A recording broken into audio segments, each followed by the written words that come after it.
Okay, please begin. Thank you. Cool. Thank you. Thank you, Cam, for the introduction. And thank you all for stopping by for this presentation. Yeah, my name's Iain Maloney. For those that don't know me, I'm an associate professor at Sugiyama Jogakuin University, where I teach literature, creative writing, and a bit of language.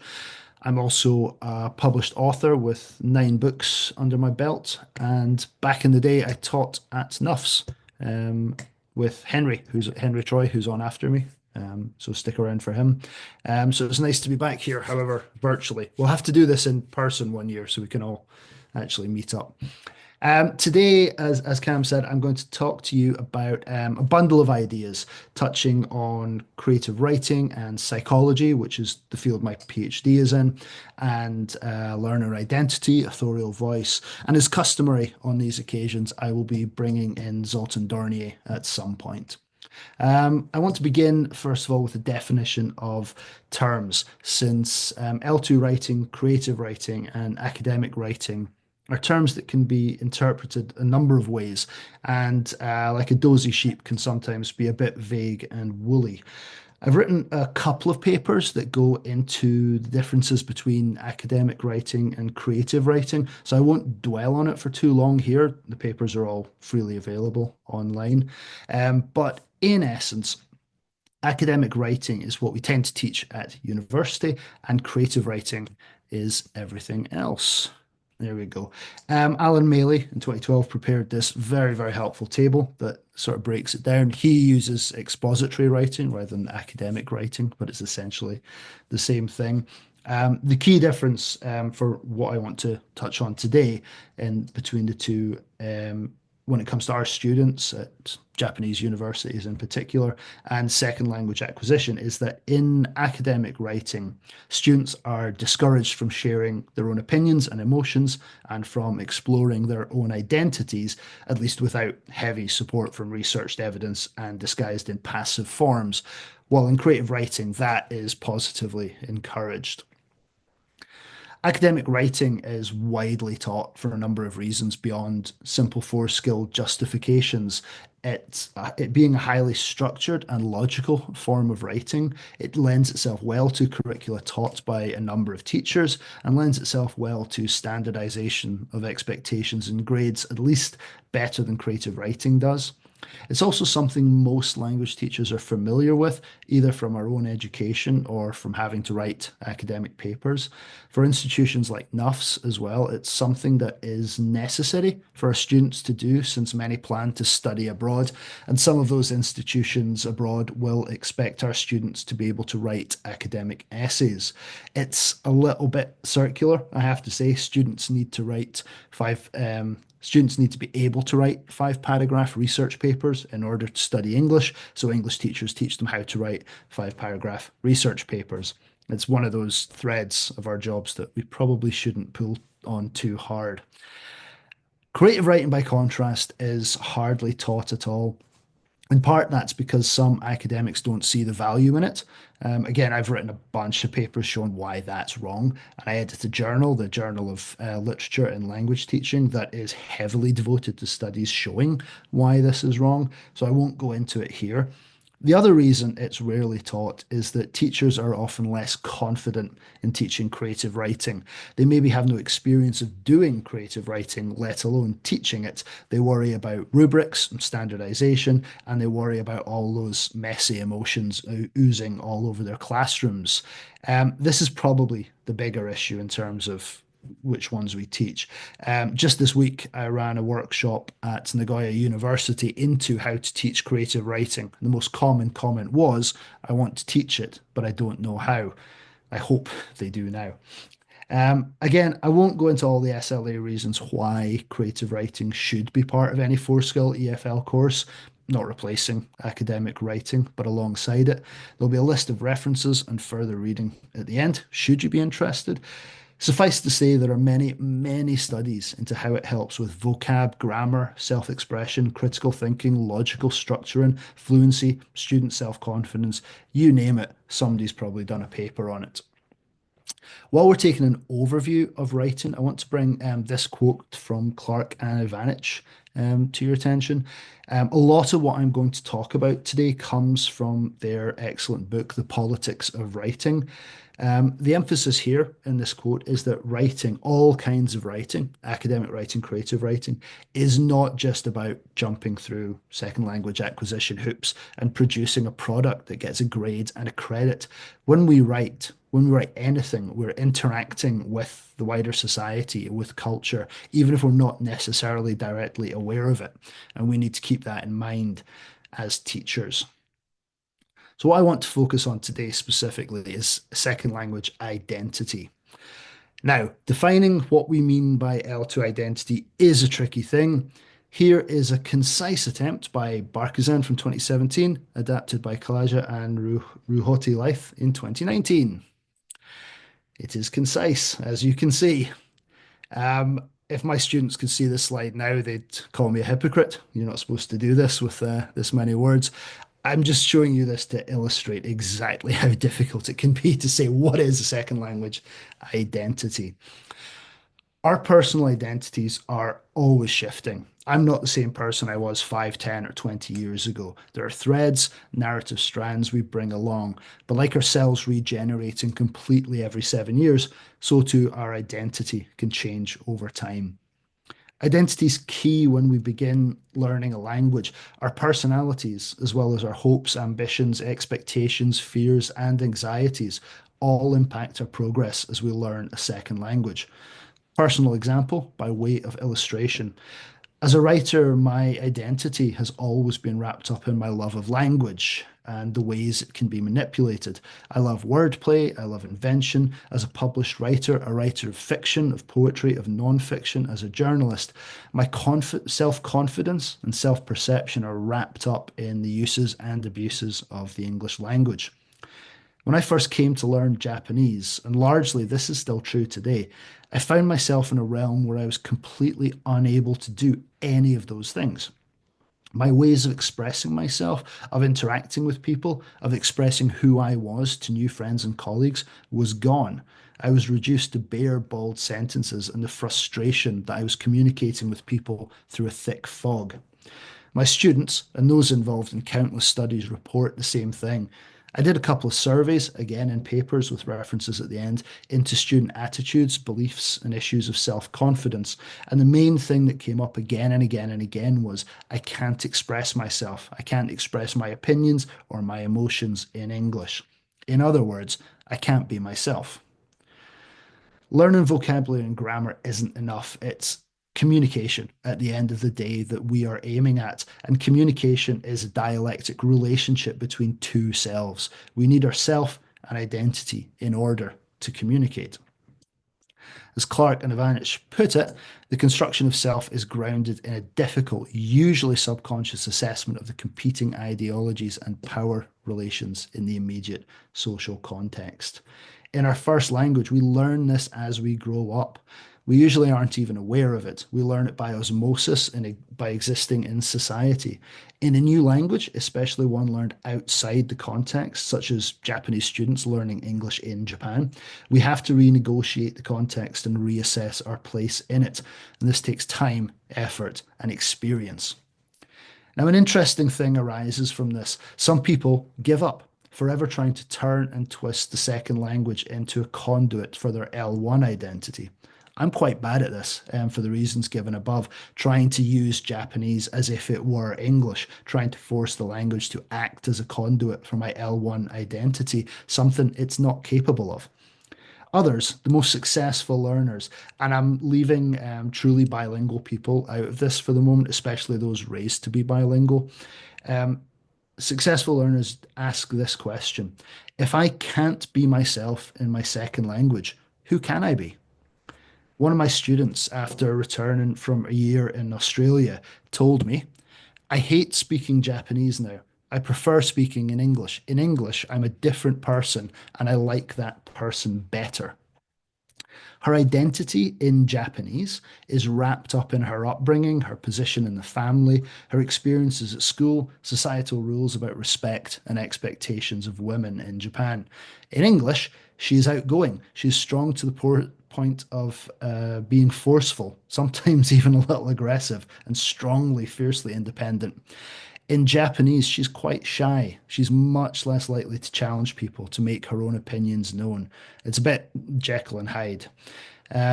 There are plenty of examples of this across the literature, including well-documented cases of LGBTQI plus people finding more freedom in an L2 that is more flexible towards gender fluidity, for example, or where the language isn't seeped in racial and colonialist history. This is, in a sense, what the whole field of L2 identity studies explores. When we learn a language, if we truly embrace that language and become speakers of that language, the language changes us. We become, in a sense, different people. It's long been established that language dictates the way we think, the way we view the world, and interact with it. So it's no great leap to suggest that speaking a new language, thinking in a new language, would change the way we think and interact with the world. This is where Dornier comes in. For those playing presentation bingo, that's a big check. This is where Dornier comes in. Zoltan the Motivator explores this aspect of language most famously in his motivational model of future selves. Um, it was for a while to have been my PhD subject, exploring how creative writing interacts with Dornier's model. What better way to explore future selves while improving your English fluency than by writing about them in your creative writing class, doing short stories about your ideal self 5, 10, 20 years from now, that kind of thing. I didn't do that in the end. I kind of wish I had. If we look at this chart, though, from Dornier's papers, let's focus on the contextual aspect of the L2 motivational self system. You can see where identity kind of fits in. In a sense, things like self-confidence, cultural interest, attitudes towards L2 speakers, all these things could, from one angle or another, be included under the umbrella of identity. So far, I've looked at identity as a whole. So now I want to narrow the focus to writer identity specifically, because writer identity is an integral part of the writing process, but one that can be overlooked since it is difficult to analyze and quantize. Clark and Ivanich in this slide, you can see, define writer identity in this way. And with three aspects to it: the autobiographical self, the self as author, and the discoursal self. When they're writing, this is true of L1 and L2 writing identity. It's just all kinds of writing. Whenever we write, the voice that arises in the text is created by the interplay of these three aspects. In L2 writing, the self as author is perhaps the weakest, since authority is something gained through experience, but it's the discoursal self that we are interested in today. All acts of writing involve the authorial voice, but it's something we develop in our L1 as we grow, learning to write essays in school, writing texts to our friends, emails to our colleagues. In L2, as we've seen, in order to represent ourselves in a new language, we need to create an identity that can be expressed in that language. One reason creative writing is so well suited to this is the authorial voice. Creative writers, creative artists of all kinds talk of finding their voice in their art. Authorial voice is a complex thing that we don't have time here really to delve into too deeply, as it varies across form and genre. My authorial voice in academic papers, for example, is very different from the one I use in haiku or in novels. In general, though, authorial voice is most clear, that is to say, much less complex, in creative non-fiction. My books, The Only Guide in the Village and Japan Lights, are written by me, and as memoirs, they are about me. The authorial voice in those books is clearly me, but it's still not quite me. It's me as I'm portraying myself, me edited and polished, me acting up and showing off to the reader, me being honest about some things and obfuscating others. This is why when I teach creative writing to my students, I begin with a unit on travel writing. As an entry point, it's ideal. The main character in the story is themselves. The story is one they have experienced. Everyone has done some traveling, either abroad or domestically. All the other characters are friends, family, and no invention is required, only selection. And the voice, ultimately, is their own voice. when doing creative nonfiction in L2, it's their voice as they are developing it, literally in that process. So, as I say, when I start teaching creative writing, this is why I begin with creative nonfiction. Where things get really fun, and now we reach the point, is when you drop autofiction into the mix. If you're not sure about this, autofiction is a portmanteau of autobiographical fiction. But what does that actually mean? Some people say it's your life, but presented as if it were fiction, or moments from your life fictionalized, or your experiences, personal experiences, mined for story. Now, you may have noticed, if you know much about the subject, that those are actually three completely different things, but they are all sometimes looped under the banner of autofiction. Your life presented as if it were fiction, as in with the trappings of fiction, third person voice, maybe, or novelistic structure, an omniscient narrator, but using the actual events of your life, the facts of the matter, is true. That genre of autofiction is very, very rare in English. It almost doesn't exist. There are things like Carl Ove Knausgaard's My Struggle series, um, which is that kind of autofiction. It's 100% true in inverted commas.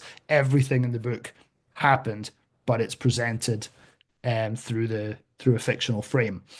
The second one I said, which was moments from your life, fictionalized. This is much more common, and for most people, for most fiction writers, it's where they start. It's most people's first novel. One good example I like is Annalise McIntosh's Any Other Mouth, which opens with this quote: 68% happened, 32% did not happen.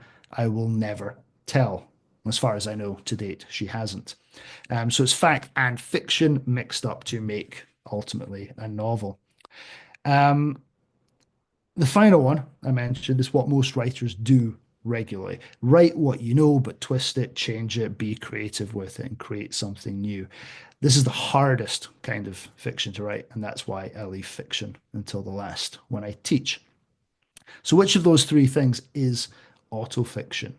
Well, it's somewhere between one and two.